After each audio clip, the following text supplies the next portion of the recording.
ओम शांति। आज 25 फरवरी 2023 का मीठा मूल्य। बाबा कहते हैं, मीठे बच्चे, श्री श्री की श्रेष्ठ मत पर चलने से ही तुम नर से नारायण बनेंगे। श्री श्री की श्रेष्ठ मत पर चलने से ही तुम नर से श्री नारायण बनेंगे। निश्चय में ही विजय है। प्रश्न, ईश्वर की डायरेक्ट रचना में कौन सी विशेषता अवश्य होनी चाहिए? उत्तर, सदा हर्षित रहने की। ईश्वर की रचना के मुख से सदैव ज्ञान रत्न निकलते रहें। चलन बड़ी रयाल चाहिए। बाप का नाम बदनाम करने वाली चलन ना हो। रोना, लड़ना झगड़ना, उल्टा सुल्टा खाना, डट डट डट, ये ईश्वरीय संतान के लक्षण नहीं। रोना, लड़ना झगड़ना, उल्टा सुल्टा खाना, ऐसा डट डट डट, ये ईश्वरीय संतान के लक्षण नहीं। ईश्वर की संतान कहलाने वाले अगर रोते हैं, कोई अकर्तव्य करते हैं, तो बाप की इज्जत गंवाते हैं। इसलिए बच्चों को बहुत बहुत संभाल करनी है। सदा ईश्वरीय नशे में हर्षित मुख रहना है। ओम शांति। बच्चों का मुखड़ा देखना पड़ता है। ये कोई साधु संत नहीं, बाप दादा और बच्चे हैं। इसको कहा जाता है ईश्वरीय कुटुंब परिवार। ईश्वर यानी परमपिता, जिनका बच्चा है ये ब्रह्मा। फिर तुम हो ब्रह्मा कुमार कुमारियां। वो है वर्ल्ड का फादर। इन सारी दुनिया के 3 फादर तो होते ही है। एक निराकार बाप, दूसरा प्रजापिता ब्रह्मा, तीसरा फिर लौकिक बाप। परंतु ये किसी को भी पता नहीं है। चित्र आदि भी बनाते हैं, लेकिन जानते नहीं कि यह कब आए थे।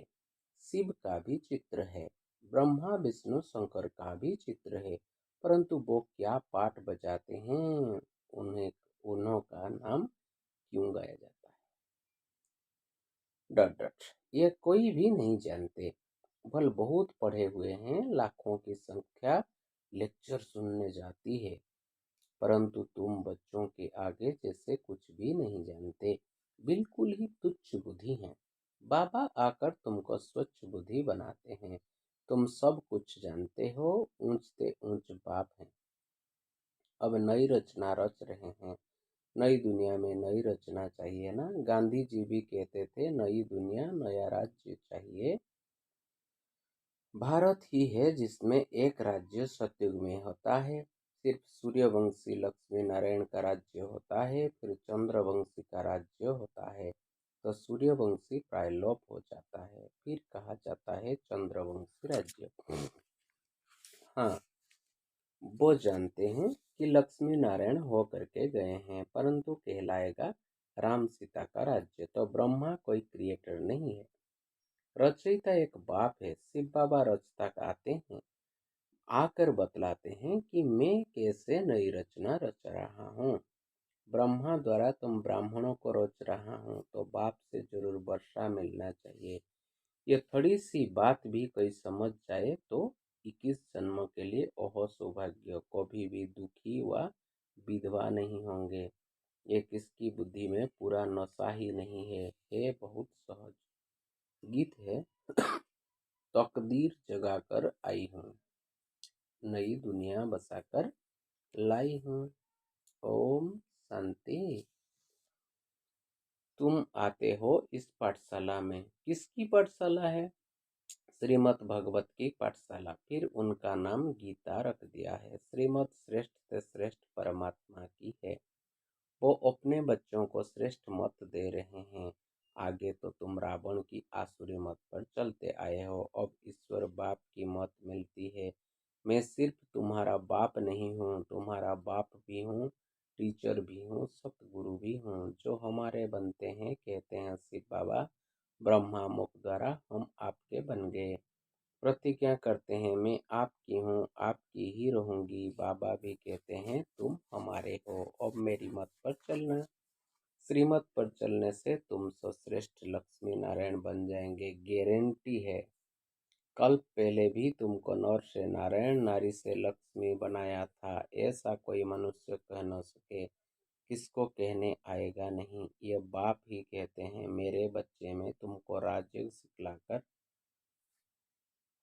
फिर से स्वर्ग का मालिक बनाता हूँ। सत्युग है अल्लाह की दुनिया, भगवती भगवान को अल्लाह कहेंगे। इस समय सब उल्टे लटके हुए हैं। चील आकर टूंगा लगाती है ना, यहाँ भी माया टूंगा लगा देती है। दुखी होते रहते हैं। अभी बाप कहते हैं, तुमको इन दुखों से विषय सागर से क्षीर सागर में ले चलते हैं। अब क्षीर सागर तो कोई है नहीं, कह देते हैं। विष्णु सूक्ष्म वतन में क्षीर सागर में रहते हैं। ये अक्षर महिमा के हैं। अब मैं ज्ञान सागर तुम बच्चों को स्वर्ग का मालिक बनाता हूँ। तुम काम चिता पर बैठने से जलकर काले बन जाते हो। मैं आकर तुम पर ज्ञान वर्षा करता हूँ, जिससे तुम गरे बन जाते हो। शास्त्रों में ये अक्षर हैं। सगर राजा के बच्चे जल मरे थे। बातें तो बहुत बना दी हैं। अभी बाप कहते हैं, ये सब बातें बुद्धि से निकालो। अब मेरी सुनो। संशय बुद्धि विनश्यन्ति। अब मुझ पर निश्चय रखो तो निश्चय बुद्धि विजयंती। विजय माला के दाने बन जाएंगे। माला का राज भी समझाया है। जो अच्छी सर्विस करते हैं उनकी विजय माला बनती है। सबसे अच्छी सर्विस करने वाले दाने रुद्र माला में आगे जाते हैं, फिर विष्णु की माला में आगे जाएंगे। नंबर वार 108, फिर 16,000 की भी माला ऐड करो। ऐसे नहीं, सतयुग त्रेता में सिर्फ 108 ही प्रिंस प्रिंसेस होंगे। बुद्धि तो वृद्धि होते वृद्धि होते माला बढ़ती जाती है। प्रजा की वृद्धि होगी तो जरूर प्रिंस प्रिंसेस की भी वृद्धि होगी। बाप कहते हैं, कुछ भी नहीं समझो तो पूछो। हे मेरे लाडले बच्चे, मुझे जानने से तुम सृष्टि झाड़ को जान जाएंगे। ये झाड़ कब पुराना नहीं होता है, भक्ति मार्ग कब शुरू होता है, ये तुम जानते हो। ये है कल्प वृक्ष, नीचे कामधेनु बैठी है, जरूर उनका बाप भी होगा। अभी तुम भी कल्प वृक्ष के तले में बैठे हो। फिर तुम्हारा नया झाड़ शुरू हो जाएगा। प्रजा तो लाखों के अंदाज में बन गई और बनती जाएगी। बाकी राजा बनना ये जरा मुश्किल है। इसमें भी साधारण गरीब उठते हैं। बाबा कहते हैं, गरीब निवाज मैं हूँ।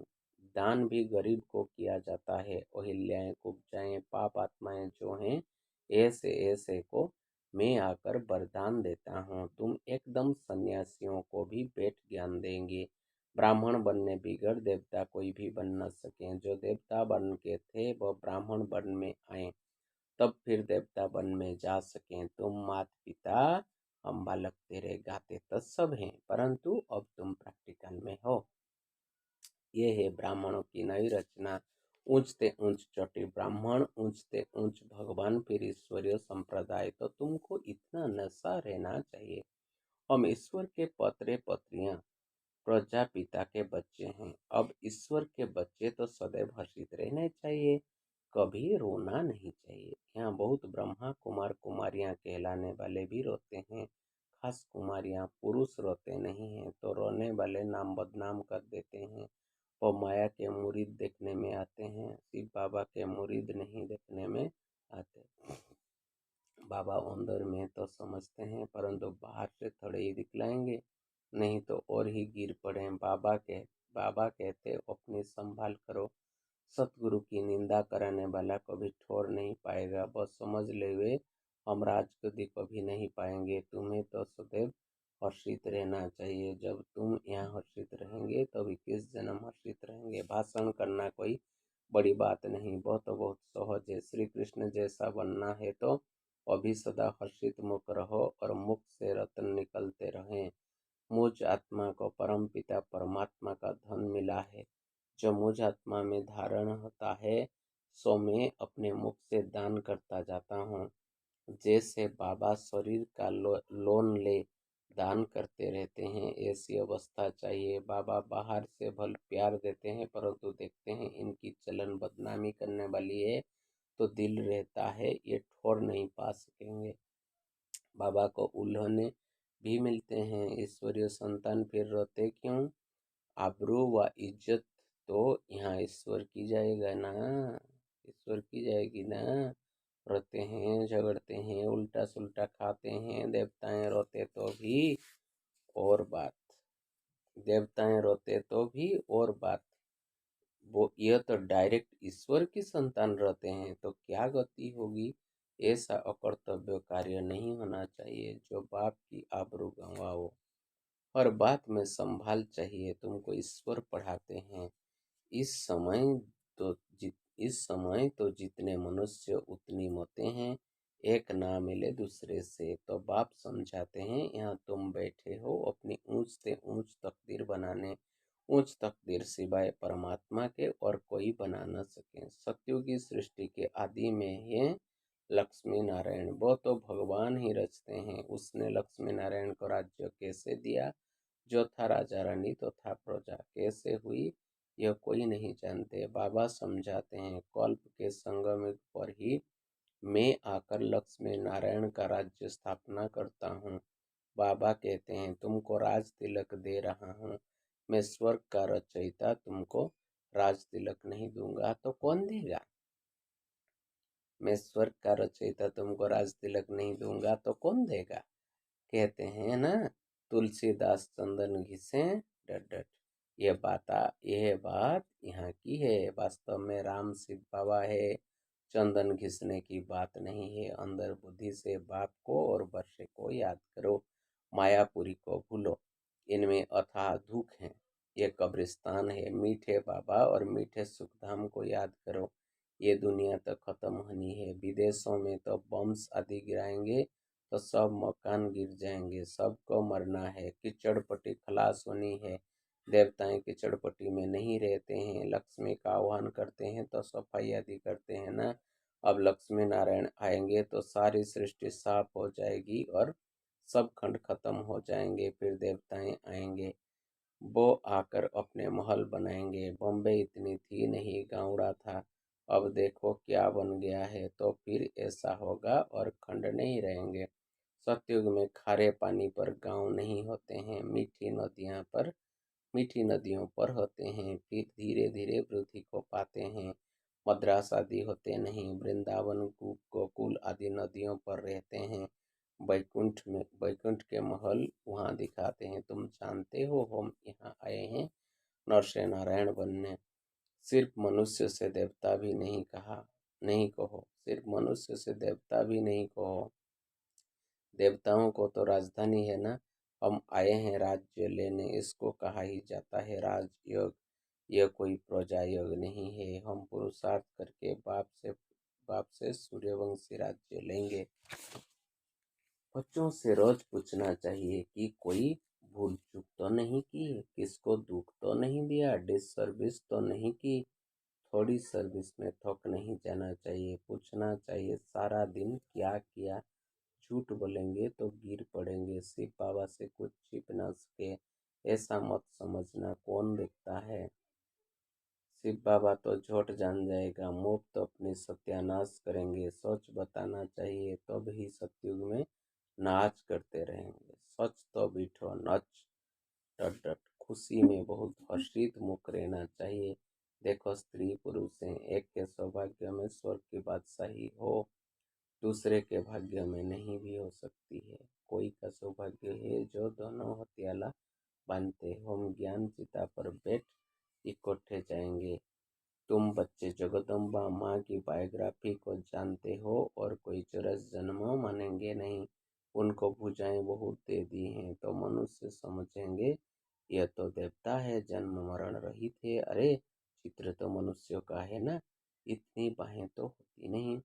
विष्णु को भी चार भुजाएं दिखाते हैं प्रवृत्ति को सिद्ध करने के लिए। यहाँ तो दो भुजाएं ही होती हैं। मनुष्यों ने फिर नारायण को चार भुजा, लक्ष्मी को दो भुजा दी हैं। कहाँ फिर लक्ष्मी को चार भुजा दी है, नारायण को सांवरा, लक्ष्मी को गोरा बना दिया है। कारण का कुछ भी पता नहीं पड़ता। तुम अभी जानते हो देवताएं जो गोरे थे द्वापर में आकर जब कामचिता पर बैठते हैं तो आत्मा काली बन जाती है।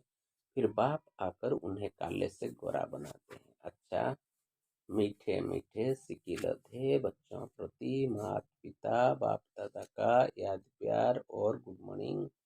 रूहानी बाप की रूहानी बच्चों को नमस्ते।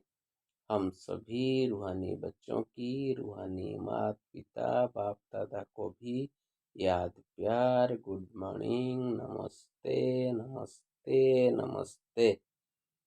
शुक्रिया बाबा, शुक्रिया, तेरा लाख लाख शुक्रिया, बहुत बहुत शुक्रिया। फिर धारणा के लिए मुख्य सार नंबर 1 पॉइंट, मीठे बाबा और मीठे सुखधाम को याद करना है, इस मायापुरी को बुद्धि से भूल जाना है। नंबर 2, सर्विस में कभी थकना नहीं है, विजय माला में आने के लिए अथक हो सर्विस करनी है, शिव बाबा से सच्चा रहना है, कोई भूल चूक नहीं करनी है, किसी को दुख नहीं देना है। फिर आज के लिए सदगुरु का वरदान है, एक के पाठ द्वारा निराकार आकार को साकार में अनुभव करने वाले वरदानी मूर्त भव। एक के पाठ द्वारा निराकार आकार को साकार में अनुभव करने वाले वरदानी मूर्त भव। विस्तार, सिर्फ एक का पाठ पक्का करके वरदाता को राजी कर लो तो अमृत वेले से रात तक हर दिनचर्या के कर्म में वरदानों से ही पलते चलते उड़ते रहेंगे। वह एक का पाठ है, एक बोल, एक भरोसा, एक मौत, एक रोष, एकता और एकांत प्रिय डट डट डट। ये एक शब्द ही बाप को प्रिय है। जो इस एक का पाठ पक्का कर लेते हैं उन्हें कभी मुश्किल का अनुभव नहीं होता। ऐसी वरदानी आत्मा को विशेष वरदान प्राप्त होता है, इसलिए वे निराकार आकार को जैसे साकार अनुभव करते हैं। स्लोगन, किसी से किनारा करके अपनी अवस्था बनाने के बजाय सर्व का सहारा बनो। किसी से किनारा करके अपनी अवस्था बनाने के बजाय सर्व का सहारा बनो। ओम शांति।